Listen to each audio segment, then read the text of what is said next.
뉴스에서는 이렇게 말합니다. 올해 소비자 물가 상승률은 단 2%라고요? 하지만 당신의 지갑은 어떻습니까? 점심 한 끼 값은 이제 1만 원을 훌쩍 넘고 커피 한 잔도 3,000원에서 5,000원으로 올랐습니다. 버스와 지하철 요금은 연달아 인상됐고 마트 장바구니는 점점 비어가는데 계산대 금액은 오히려 더 늘었죠. 왜 뉴스에서 말하는 공식 물가와 내가 느끼는 체감 물가는 이렇게나 다를까요? 오늘 머니택트에서는 이 괴리를 깊이 있게 풀어보고 당신의 지갑이 왜 더 얇아지는지 그 구조를 함께 살펴보겠습니다. 공식 물가, 즉 소비자 물가 지수 CPI는 어떻게 산출될까요? 정부는 매달 약 500개의 대표 품목을 정해 조사하고 평균 상승률을 발표합니다. 여기에는 식료품, 주거비, 교통비, 문화생활비까지 다양한 항목이 포함됩니다. 문제는 이 평균이라는 단어에 숨어 있습니다. 예를 들어 봅시다. 스마트폰과 TV 같은 전자제품은 해마다 가격이 내려가고 있습니다. 기술이 발전하고 생산 효율이 올라가면 가격은 떨어지기 마련이죠. 하지만 외식비나 교통비, 월세 같은 필수 소비 항목은 오히려 가파르게 오릅니다. 이럴 때 평균은 어떻게 될까요? 맞습니다. 하락한 전자제품 가격과 상승한 외식비가 섞여서 생각보다 낮은 숫자로 나옵니다.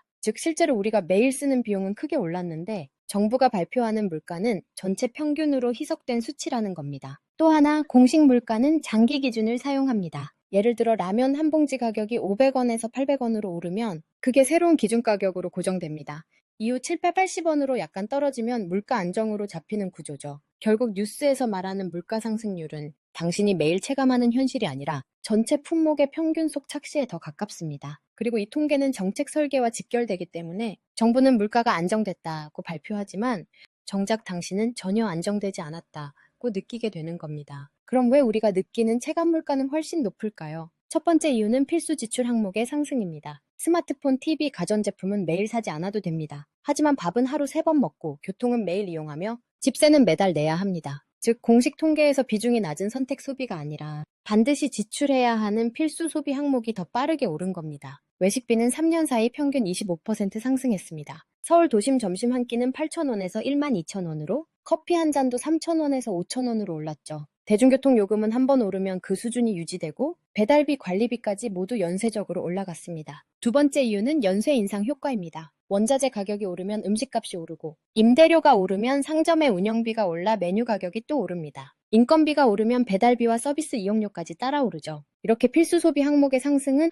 한번 시작되면 멈추지 않고 계속 누적됩니다. 당신이 매일 마주하는 건 이런 누적 상승률이기 때문에 공식 물가 2%라는 숫자는 전혀 와닿지 않는 겁니다. 그리고 우리가 느끼는 물가가 더 높은 또 하나의 이유는 숨은 비용입니다. 편의점 커피 가격을 예로 들어볼까요? 겉으론 단순히 커피 값이지만 그 안엔 원두값, 전기세, 임대료, 인건비가 모두 포함됩니다. 최근 몇 년 사이 건물 임대료와 인건비는 크게 올랐습니다. 건물주는 금리 인상으로 늘어난 대출이자를 임대료에 반영하고 자영업자는 오른 인건비와 관리비를 메뉴 가격에 반영할 수밖에 없습니다. 결국 이런 변화들이 당신이 매일 사는 한 잔의 커피, 한 끼의 점심, 한 번의 교통비로 누적되어 나타납니다. 또 하나, 세금과 공공요금 인상도 무시할 수 없습니다. 전기요금, 수도요금, 도시가스 요금이 오르면 모든 생활 서비스의 가격이 연쇄적으로 움직입니다. 공식 물가는 한 번만 반영되지만 우리 지갑엔 여러 번 타격을 주는 구조입니다. 하지만 더 큰 문제는 설령 공식 물가가 낮게 유지된다 해도 우리가 가난해지는 구조는 바뀌지 않는다는 겁니다. 왜냐하면 소득은 그대로인데 부담은 늘어나기 때문입니다. 월급은 5년 전과 비슷하거나 조금밖에 안 오르는데 집세 대출이자 보험료는 계속 오르고 그 외 생활비는 줄일 수 없는 고정비가 되어버렸습니다. 여기에 세금과 준조세, 건강보험료, 연금가 올라가면 통장에 남는 돈은 더 빠르게 줄어듭니다. 즉 공식 물가가 2%라도 당신의 체감 가처분 소득은 20% 이상 줄어드는 겁니다. 이게 바로 물가 안정 뉴스가 반갑지 않은 이유입니다. 결국 공식 물가와 현실의 괴리는